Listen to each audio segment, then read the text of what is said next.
มาส่งคำมาดันวันมื้อในวันที่2 เดือน2 มื้อใน2 มื้อมีติมาตรงตักตันไข่เน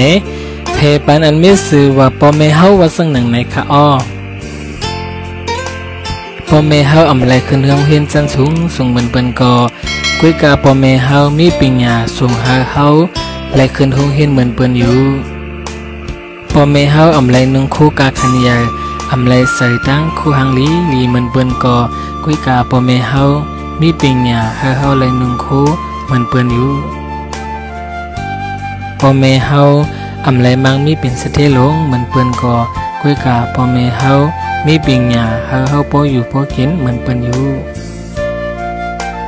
พ่อแม่เฮาอำไลอยู่เฮือนสั้นสูงอำไลอยู่เฮือนหางลีเหมือนเปิ้นก่อกุยกาพ่อแม่เฮามีปัญญาหาเฮามีเฮือนอยู่เหมือนเปิ้นอยู่พ่อแม่เฮาอำไลเลี้ยงเฮาเขาพักกาคันยาตั้งกินกาคันยาเหมือนเปิ้นก่อกุยกาพ่อแม่เฮามีปัญญาเลี้ยงหลูลุ่มลาเฮา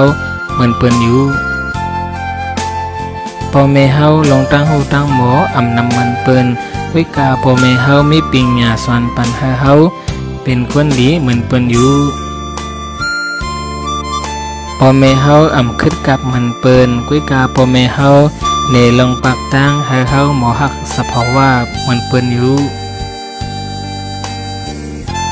พ่อแม่เฮาอำเป็นครูสอนเหมือนเปิ้นก่อกุยกาพ่อแม่เฮามีปัญญาสอนปัญหาเฮาฮู้ลองผิดลองถูกเหมือนเปิ้นอยู่พ่อแม่เฮาอำไลเป็นครูหมอยาเหมือนเปิ้นก่อกุยกาพ่อแม่เฮามีปัญญาด้วยถึงปันป้าอยู่หลีเฮาเหมือนเปิ้นอยู่